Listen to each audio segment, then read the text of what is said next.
네, 여러분 대담한 대담. 오늘은 김종욱 민주당 정책위 부의장, 남영희 민주당 동구 미추홀 지역위원장님 모셨습니다. 안녕하십니까? 예, 안녕하세요. 네, 추석 어떻게 보내셨어요? 저는 연휴 10일 정도 됐나요? 긴 연휴를 꼬박 정말 충실하게 잘 쉬었습니다. 여행 다녔고요. 제가 어제 그저께는 독도 제 생애 첫 독도에 다녀오는 그런 또 독도는 잘 추억을 있나요? 남기고 왔습니다. 독도 너무 잘 우리 독도 수비대가 잘 지키고 있었습니다.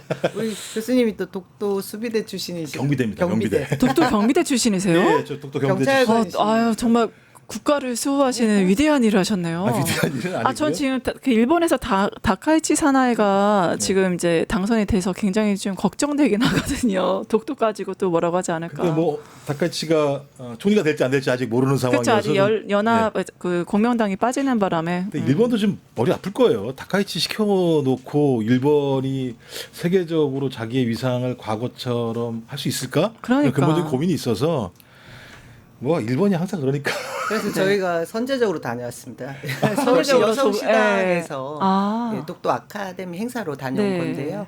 국민주권 정부의 성공을 기원하면서 그리고 독도 더 이상 뭐 누구 땅이다 얘기 나오지 않도록 우리가 미리 가서 밟고자 하고 다녀온 거거든요. 네, 일본에서 잘하셨습니다. 아무 말 못 할 겁니다. 독도에 입도하셨다는 건 전생에 좋은 일 하셨어. 왜냐하면 되게 날씨가 안 좋아서 덕을 쌓아. 가기가 되게 어려워요. 독도랑 백두산이 그렇다면서요? 네, 그래서 전생에 큰 덕을 쌓으신 분들만 날씨 좋게 입도할 수 있다. 그러니까 남영희 위원장님은 전생에 덕을 많이 쌓으셨다. 아유. 전생뿐만 아니라 현생에서도 워낙 좋은 일 많이 하셔서 열어주신 게 아닌가 열심히 싶습니다. 하겠습니다. 네, 네. 화이팅 하시고요. 네, 국정감사 들어가 보도록 할게요. 국정감사 앞두고 여야가 양보 없는 한치의 대결을 하고 있는데 관련 영상부터 보시겠습니다.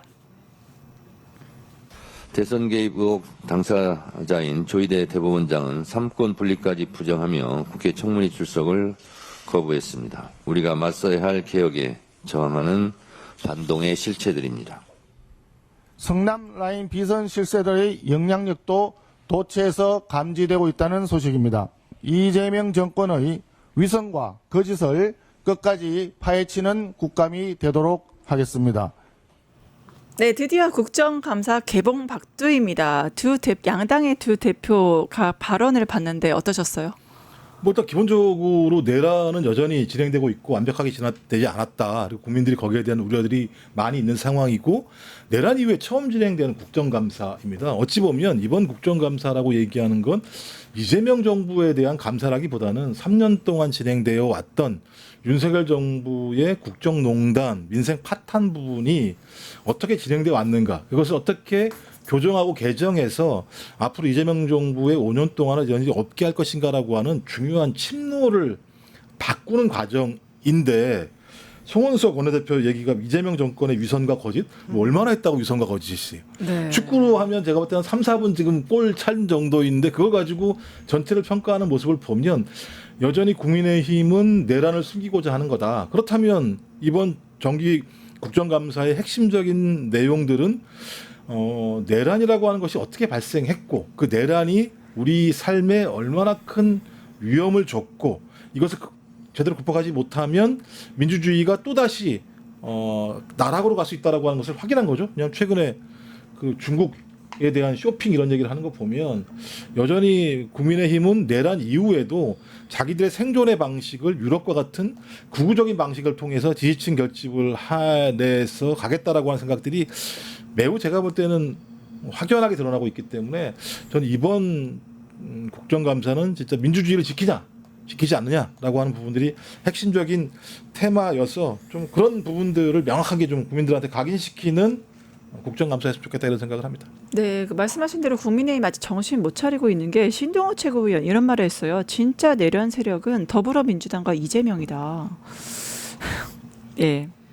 저는 이번 추석 민심을 잘 들여다봐야 된다고 생각을 합니다.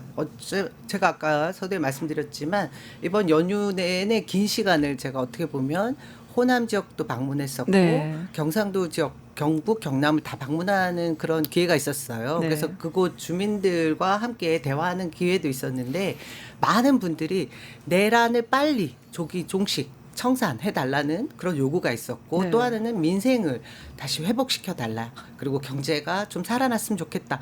이것이 모두의 바람입니다. 네. 그것에 맞는 포커스가 맞춰져 있는 국감을 하기 위해서라도 지난 정부에서 어떤 실정을 했는지 무엇보다 우리에게 가장 큰 위협이 됐던 것은 계엄. 비상계엄 아니었습니까? 네. 이 내란으로 인해서 국가가 기능이 마비됐던 상황에 대해서 국감에서 철저히 다뤄야죠. 네. 이 국감이 뭡니까? 국민들이 행정부를 감시하는 그 시간입니다. 그래서 이번 국감은 이 국민들 추석 민심 그리고 우리 국민들이 내란을 통해서 겪었던 모든 그 사안들에 대해서 낱낱이 밝히고 이후에 그렇게 해야 재발을 방지할 수 있는 거 아니겠어요? 네네. 그렇게 되는 국감이 되어야 되는데 국민의힘 할 말이 없겠죠. 네. 그러니 본인들이 지금 하고 있는 행태들을 자신의 언어로 표현하는 것 같아요. 위선과 거짓.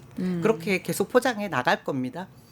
네, 국민의힘 신동호 최고위원 제가 말씀드린 대로 오히려 내란 세력이 이재명과 더불어민주당이다. 왜 이렇게 발언하는 걸까요? 뭐 제가 볼 때는 이분이 법을 잘 모르시는 거죠. 아, 법을 모른다. 아니, 내란이라는 게 뭔지 잘 모르니까 저런 식으로 얘기를 하는 거죠.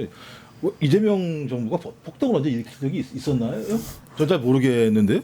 그러니까 예를 들면 지금 같은 방식은 적어도 자기들에게 계속 제기되고 있는 내란 세력이라고 하는 어떤 국민적인 비판, 비난을 정치적 프레임으로 너나 나나 똑같아라고 하는 방식으로 풀려고 하는 것 같거든요. 네. 그러니까 저는 이건 민심을 진짜 정확히 모르는 상황인 거죠.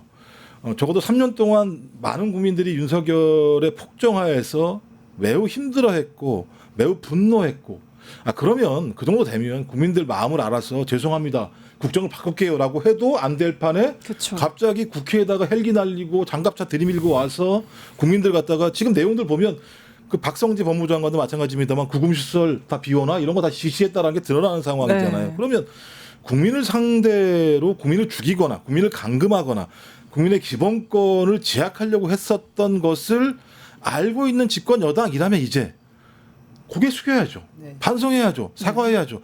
그런 생각이 전혀 없는 거예요. 저는 그렇다면 이건 여전히 국민의힘은 국민과 싸우겠다. 자기들 소수의 지지층만 가지고 가다가 옛날처럼 그 남영희 위원장님 지역구에 있는 윤상현 네. 의원 한 얘기 있잖아요. 1년만 지나면 다 까먹어.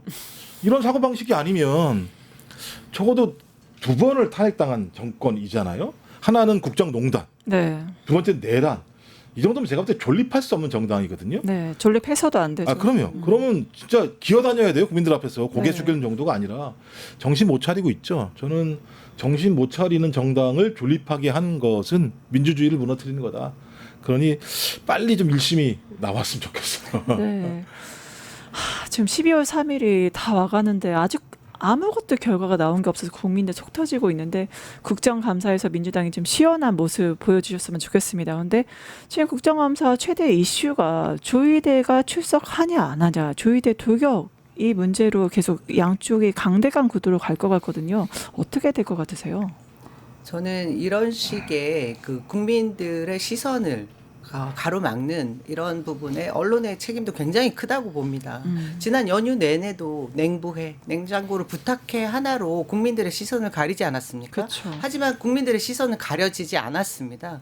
이번 국감에서도 사실 가장 쟁점이 된다라고 저희들이 얘기하고 있는 것은 조희대 대법원장이 국감장에 출연하느냐 마느냐 이걸 가지고 오로지 이번 국감은 그것 하나만 가지고 끝날 것 같다라고 예견하게 만들지 않습니까? 실상은 그렇지 않은 거거든요. 우리 국민들은 정말 아까 말씀드린 대로 민주주의가 제대로 작동할지 안 할지에 대한 그리고 앞으로 어떻게 해나갈지에 대한 외교 문제 그리고 경제 문제 등에 대한 것들도 굉장히 관심이 많은데 정작 그 이야기에 논의가 돼야 될 국감장에서 사실 이슈가 될 것은 사법부 그것도 대법원장의 출석 이건 하나만 놓고 모든 국감이 다 끝날 것처럼 얘기되는 것 이거 굉장히 문제죠. 네. 그건 절대 그럴 수도 없고 저는 그 문제의 원인을 제공한 사람이 바로 조희대 대법원장이라고 생각합니다. 지난 며칠 전 청문회가 있었잖아요. 네. 그때 뭐 맹탕 조희대 청문회였다라고 말은 하지만 사실 얻은 게 있었습니다. 이렇게 청문회에도 나와서 국민들 앞에서 떳떳하게 자신의 의견을 피력하지 않고 의견서라고 하는 그 오만불손한 태도의 모습을 보여준 것으로 국민들의 화를 더 돋군 부분이 있습니다. 그러니 이번 국감에서는 그 자세를 태도를 바꿔야 되는데 지금 예상하기로는 그렇게 예상되지 않잖아요. 네. 그래서 이번 국감을 또 모두 흐트려 놓는 그런 작용을 스스로 하고 있는데 저는 빨리 이 태도를 바꿀 수 있는 그런 목소리를 내줘야 된다고 생각합니다. 네, 민주당에서는 망가진 1060일을 얘기하고 국민의힘은 뭐 완전 이재명 폭정이다, 민주당 폭정이다 이렇게 얘기를 하는데 뭐 얼마나 있다고? 네, 재밌는 게 아니 계엄 때는 국민의힘 침묵을 하다가 네. 냉부회 예능 얘기 나오니까 맹공격을 했거든요. 국민의힘 왜 그런 걸까요? 말씀드렸습니다만 출구 전략을 지금 짜고 있는 방식인데 네. 출구 전략을 이런 방식으로 짜고 있는 거죠. 그러니까 정치적 프레임, 그러니까 이슈는 이슈로 덮는다. 그다음에 예를 들면 내란이란 프레임은 또 아까 신동욱 예, 최고위원. 또 내란으로 덮는다라는 방식으로 좀 전형적인 국민들의 민심과 무관한 상황이에요. 그러니까 지금 조희대가 출석하냐 마냐, 전 이 문제는 중요하지 않다고 생각해요. 핵심적인 네. 내용은 네. 국민이 알고 싶어하는 두 가지가 있는 거예요. 네, 어떤 그러니까 건가요? 예를 들면 지규현이라는 자가 형사소송법을 어기면서까지 왜 내란 우두머리를 탈옥시키려고 했을까? 근데 그 내용, 많은 국민들이 의구심을 가지고 있는 그 판사가 계속 왜 재판을 하게 할까?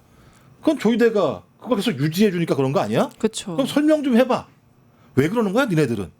그 답을 안 하니까. 그래? 그러면 국회가, 국민을 대의하는 국회가 우리가 물어볼게. 이게 청문회를 한 거잖아요.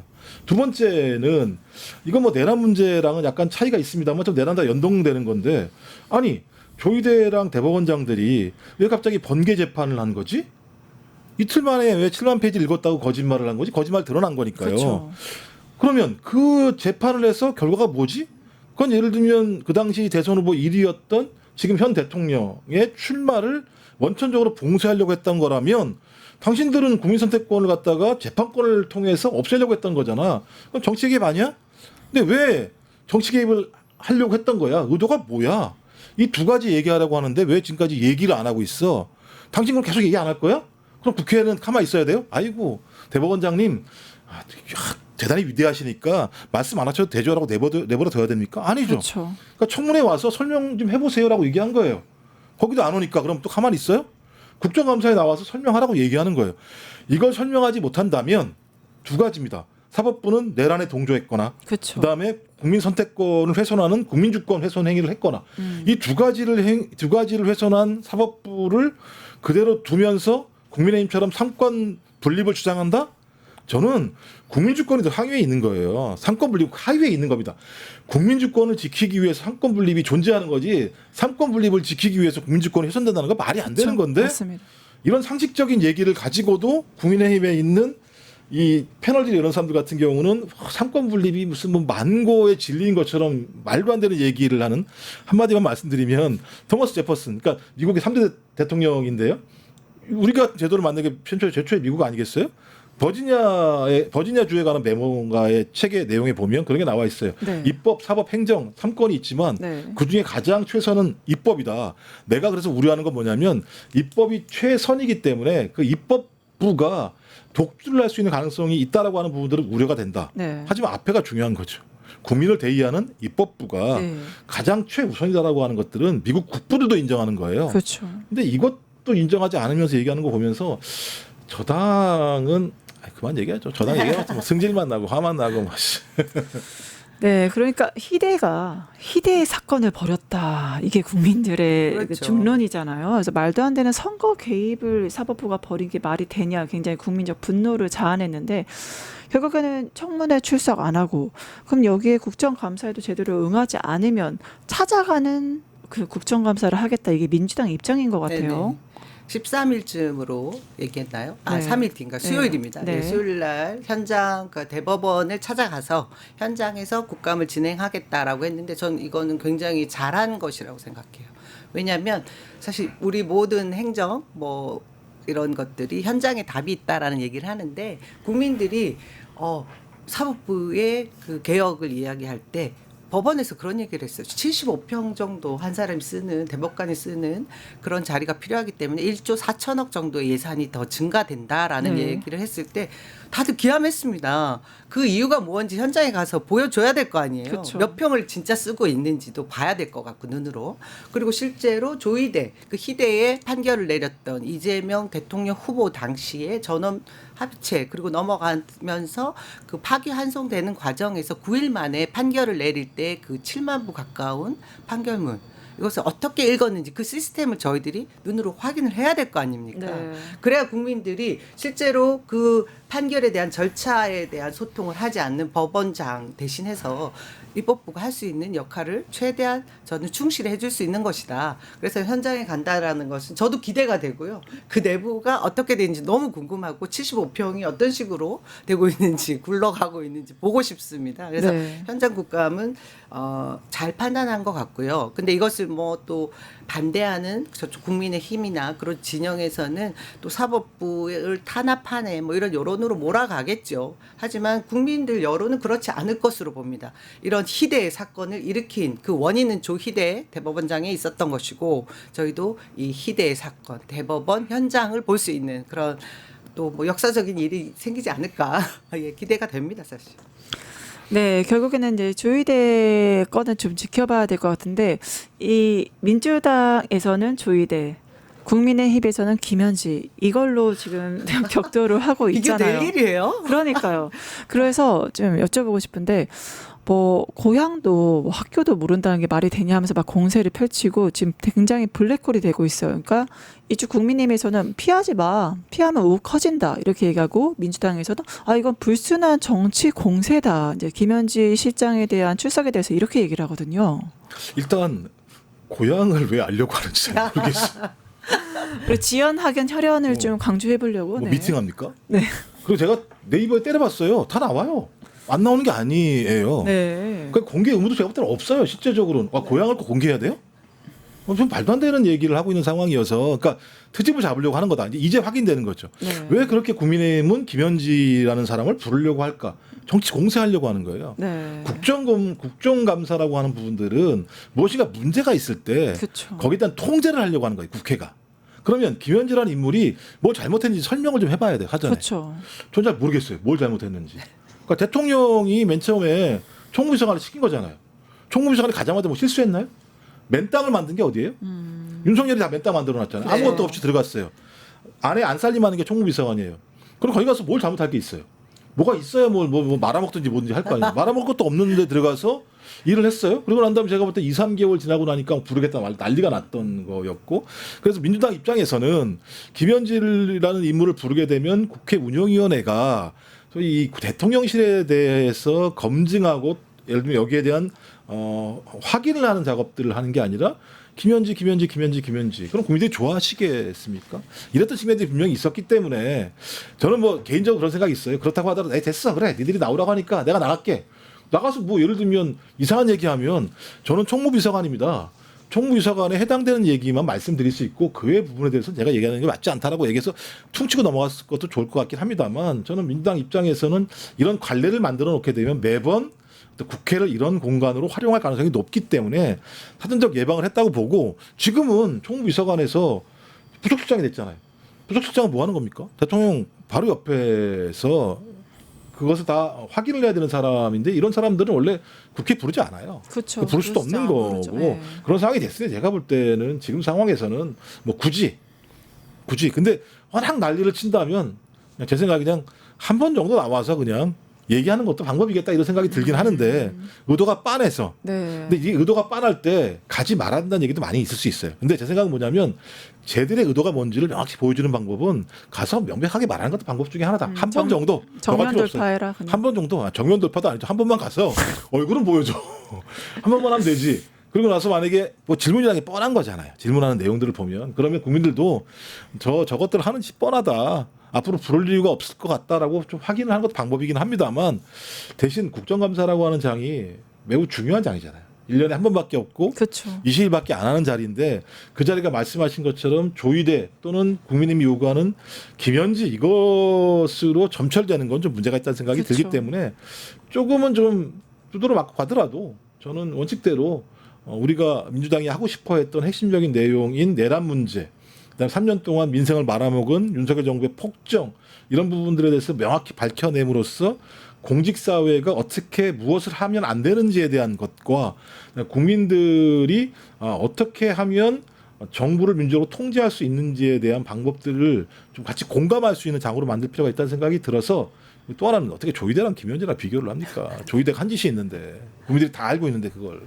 이거 또 비교한 어메이징한 인물이 있었는데 바로 그 김재원 국민의힘 최고위원이 이런 말을 했거든요. 우리 조남한 현지 혼나는 자리 내보내기 싫은 게 아니냐라고 하면서 뭐라고 했냐면 한남동에는 해경궁 김씨 그리고 용산에는 해경궁 현지 이런 식으로 김매경 여사와 동급 아니냐 이런 발언을 했습니다.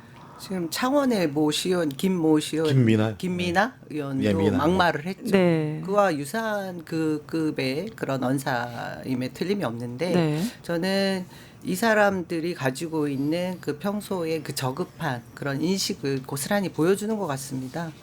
김건희 그리고 윤석열 정권을 유지했던 그 인물들이니 그런 생각을 할 수 있지 않을까 싶지만 국민도 굉장히 불쾌할 것 같습니다. 그쵸. 그리고 저는 김현지 실장을 업무상 몇 번 뵌 적이 있어요. 네, 어떤가요? 굉장히 냉철하고 그리고 사리분별 확실한 분이시고 공과 사가 아주 구분이 확실한 분 같이 보였어요. 제 느낌은. 그리고 업무 추진 능력이 뛰어난 것으로 정평이 나 있습니다. 네. 이런 분이 국감에 못 나올 이유가 없어요. 근데 애초에 시작 때부터 국민의힘에서 4개월, 만 4개월 된 이 정부를 어떻게 흠집을 내볼까 궁리를 하다가 우리 민주당 쪽 관계자들의 민원 수리를 해주고 싶은 것이 아닌가 싶어요. 왜냐하면 김현지 실장의 그 존재를 잘 모르는 우리 민주당 쪽 인사들이 굉장히 많으시거든요. 이분들이 늘 김현지 실장은 어떤 분일까 궁금해하시는 분 많더라고요. 네. 그분들의 민원 수리를 위해서 이렇게 국감장에 부르려고 하는 것이 아닌가. 이건 제 농담이고 네.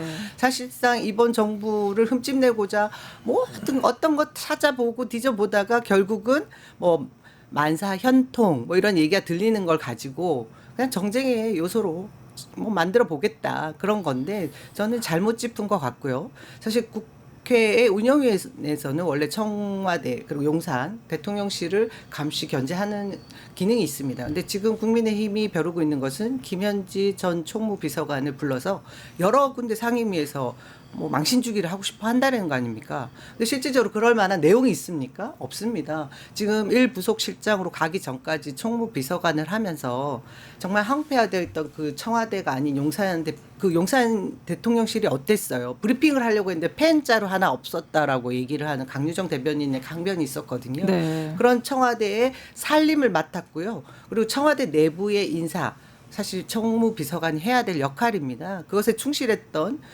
김현지 전 총무비서관을 불러서 얘기 들어봤자 용산 대통령실 일 잘한 거 말고 무슨 얘기를 듣겠습니까? 저는 그냥 목소리만 높이는 것이다. 근데 김현지 비서실장 지금 제1부소실장이 또 출석 못할 이유도 없었고요. 애초부터 출석하지 않겠다라는 발언을 단 한 번도 한 적이 없습니다. 네. 그냥 계속해서 연기를 피우는 주변 많은 그런 목소리들만 있었을 뿐이거든요. 저는 당당하게 운영위에 또 뭐 출석할 수 있을 거라고 보고요. 해도 전혀 문제될 것 없다. 그렇게 생각합니다. 네, 캄보디아 이슈로 좀 넘어가서 같이 이야기해 보도록 할게요. 갑자기 캄보디아로 넘어갔어요. 네, 국내 이슈 너무나 다 잘 아시니까. 이게 웃을 만한 주제가 아닌데. 네, 캄보디아에서 우리 납치 감금된 한국인들 극적으로 구조됐습니다. 여기에서 이제 그 이재명 대통령 국민 보호에 총력 대응해라라고 했고 박찬대 의원도 어떤 큰 역할을 한 걸로 좀 전해지는데요. 이 사안 어떻게 보셨어요? 뭐 말씀하셨던 것처럼 박찬대 의원이 그 캄보디아에서 납치했던 분의 부모님 연락을 받아서 정부가 하지 못했던 조치들을 중간에서 연락을 함으로써 어찌 보면 좀 안 좋은 일입니다. 우리 국민이 저희 사망에 이르는 사건들이 있었는데 이 두 분 같은 경우는 극적으로 구할 수 있었던 측면들이 분명히 있는 것 같습니다. 근데 그렇다고 하더라도 저는 정부가 어떤 역할을 해야 되냐면 그 사후 처리의 중심이 아니라 사전에 이런 문제가 발생했을 때 사전에 적극적으로 빠르게 대처할 수 있는 능력이 있어야 된다는 생각이 분명히 드는데요. 네. 저는 뭐 윤석열 정부 때문에 이재명 정부에 와서 제가 이제 평론할 때는 전 정부 탓하지 않겠다라고 이제 계속 제 속으로 다짐하긴 합니다만 3년 동안 저희 정부의 능력 자체가 많이 무너진 건 사실인 것 같아요. 네. 그러니까 지금이라도 다시 다잡아서, 그러니까 만약 캄보디아와 관련해서 많은 우리 국민들이 납치되는 일들의 그 숫자가 늘어나고 있다라고 얘기한다면 저는 적극적으로 외교부 차원이든 아니면 수사기관들과 협조를 해서 어떻게 하면 사전에 우리 국민이 캄보디아로 나갈 때 어떤 조치를 취할 것인지, 아니면 캄보디아 내 영사 부분과 관련해서 외교적인 역량을 강화할 것인지, 사건이 발생을 했을 때 그쪽의 수사기관과 우리 수사기관이 어떻게 연계할 것인지에 대한 부분들을 좀 빠르게 좀 조치를 취했으면 좋지 않았을까 생각이 분명히 들어요. 네. 뭐 내란이라는 게 있었고, 그다음에 정권 교체라고 하는 대선이 존재했었기 때문에 정부가 그런 부분들을 사전에 대처하기 어려운 측면들이 분명히 있습니다만, 뭐 그런 측면에서 저는 이재명 대통령이 이 부분에 만전을 기하라고 얘기했던 것 같고, 대응을 하라고 말씀을 하셨던 거라는 생각이 들기 때문에 저는 이번 기회에 캄보디아뿐만 아니라 소위 그 국제사회가 자국 이익에 매우 민감하게 반응하고 있고, 소위 극우적인 세력들이 더 많이 준동하고 있는 상황이라면 자국 민족주의가 계속 강화될 수밖에 없는 거잖아요. 그런 과정 속에서 외국인들에 대한 혐오가 늘어날 수밖에 없습니다. 이건 네. 유럽도 마찬가지고 그렇죠. 많은 국가들이 마찬가지이기 때문에 좀 영사 기능과 관련해서 매우 좀 우리가 새로운 방식으로 접근할 필요가 있다는 생각이 들어서 뭐 이번 일을 기화로 캄보디아에서 계속 납치가 늘어나게 되는 부분을 막아야 되겠습니다만, 전반적으로 외교부 차원에서의 영사 기능 들을 강화할 수 있는 점검을 좀 했으면 좋겠고, 저는 국정감사에서도 이 부분들을 좀 적극적으로 다룰 필요가 있다. 왜냐하면 생명은 한번 사라지면 되돌릴 수가 없는 거기 맞습니다. 때문에 다른 모든 문제보다도 우선적으로 이 문제를 채택하는 것이 전 정부의 존립 이유 중에 하나라는 생각이 들어서요. 저는 이 부분들은 저희가 좀 매우 좀 적극적으로 능동적으로 대비를 해야 된다는 생각이 듭니다. 네, 국가의 3요소가 국민 영토 주권인 만큼 국민을 수호하지 못하면 국가의 존재 이유도 없다, 이렇게 판단이 되는데, 이게 캄보디아 같은 이런 사건이 이번이 처음이었냐 하면 그것도 아니고, 그렇죠. 이미 이제 관련 신고가 지난해에는 220건, 올해 8월까지 330건인데 왜 이렇게 한국인을 대상으로 한 범죄가 많은 걸까요? 그 캄보디아라는 그 국가의 시스템이 사실 그 외국인에 대한 보호 조치나 이런 것이 잘 되어 있지 않은 국가이기도 하고, 네. 그리고 중국이라고 하는 곳에서 활동할 수 있는 범죄 조직들이 활동하기에 굉장히 용이한 국가이기도 했다라는 생각이 좀 들거든요. 근데 이번에 이 캄보디아 한국인 납치 문제가 사실 한 해 두 해 된 이야기는 아닙니다. 이전에 뭐 그 탐사 프로그램에서 캄보디아에 납치되어 있던 그런 한국인에 대해서 심층 보도를 했음에도 불구하고 윤석열 정권에서 손을 대지 못했어요. 외교 역량이 부족한 것이 아니라 제가 볼 때는 관심이 없었던 관심이 것입니다. 없었다. 예, 자국민을 구출하고자 하는 그런 관심이 부족했고, 범죄 집단에 대한 그런 단죄 뭐 이런 것에 대한 뭐 의무감 그런 것도 부족했던 것이 아닌가 싶거든요. 그것들이 조금 미뤄진 것들이고, 그 과정에서 박찬대 의원실에서 굉장히 기지를 발휘해서 잘 해냈던 일은 칭찬받아 마땅하죠. 근데 외교 당국에서 해야 될 일들이 의회까지 갔던 것은 우리 국민들이 믿고 맡길 그럴 대사관, 뭐 영사관 이런 곳도 부족하지 않았나. 그곳에 있는 인력들이 제대로 제 역할을 못한 부분이 분명히 있는 것 같습니다. 그래서 이재명 대통령께서 이 부분에 대해서도 특별한 지시를 내리셨거든요. 네. 근데 지금 보니까 현재 캄보디아 대사도 공석인 상황입니다. 제가 보니까 지난 3년 동안 저희가 이 직전에 겪은 내란뿐만 아니라 국가 시스템이 다 붕괴된 것이 외교 문제, 외국의 문제, 그리고 우리 외국의 거주하는 우리 국민의 안전의 문제, 모든 것도 포함된다. 그것을 다시 하나하나 되짚는 그런 기회가 돼야 된다는 생각이 듭니다. 그래서 여기도 보니까 캄보디아가 되게 어려운 지역인 건 사실인 것 같더라고요. 그러니까 네. 수사에 착수하려면 이 신고한 사람이 납치 부분에 대해서 증거를 대야 되는 내용이 꽤 많이 있어요. 뭐 어떤 장소부터 네네. 시작해서 뭐 영상 이런 것까지 다 있는 상황이어서 이 증거가 가지 않으면 수사가 착수가 안 되니까 계속 시간만 늘어지는 일들이 벌어졌던 것 같아요. 네. 그러면 이게 하나의 조치였었고, 또 하나는 이 사건과 관련해서 중국 그다음에 조선족이 관련됐다는 얘기가 나오는 상황이니까 적어도 중국 조선족이 관련됐다고 얘기하면 한국인들이 피해를 볼 가능성이 있는 거잖아요. 네. 그러면 이런 부분들도 예견될 수 있는 부분이 분명히 있어 생각이 들고, 주로 하는 게 이제 보이스피싱 이런 걸 했다라는 생각, 이런 걸 했다라고 하기 때문에 전체적으로 흐름 자체들은 캄보디아에서 이런 일이 벌어지게 되면 타겟이 한국이 될 가능성이 높다라고 하는 것들을 확인할 수 있었는데, 이런 부분들이 선조치가 안 되다 보니까 뭐 이번에 갔던 사람 같은 경우는 뭐 1,000만 원을 번다 뭐 이런 얘기를 듣고 월천 번다고 해서 통장을 빌려주러 예. 출국을 했다고 하죠. 아직 지금 뭐 MBC 보도로 나왔던 것 같은데 지금 아직까지 지금 납된 상황이고 아버지가 하소연을 하시던데 뭐 아들이 뭐 1,000만 원을 번다 그래서 그런 일은 절대 없다 가지 말아라고 얘기했는데도 갔다고 얘기를 해요. 네. 그러니 저는 20대들 입장에서 야 적어도 젊은 나이에 많은 돈을 벌고 싶은 생각이 있을지 모르겠습니다만 그런 부분들을 정부에서 미리 좀 여러 가지 조치를 통해서 예방할 수 있는 것들을 만들어낼 필요가 있다는 생각이 들어서 일단 올해는 좀 이런 것들에 대한 매뉴얼을 만드는 해가 됐으면 좋겠다라는 생각이 들어서 이런 좀 고통, 이런 죽음 이런 것들이 좀 발생하지 않았으면 좋겠다는 생각이 듭니다. 네, 중국이 연루돼서일까요? 국민의힘 중국 혐오로 계속 몰고 가는 것 같습니다. 그래서 중국 무비자 입국에 대해서 서로 이제 누가 이거를 시작했냐라고 공방도 좀 있는 것 같고, 뭐 중국의 왕서방이 월세를 받아간다고 하면서 이런 부동산이나 의료, 선거 3대 쇼핑 방지법을 만들겠다 이렇게 얘기를 하거든요. 이러한 국민의힘의 태도 어떻게 보십니까?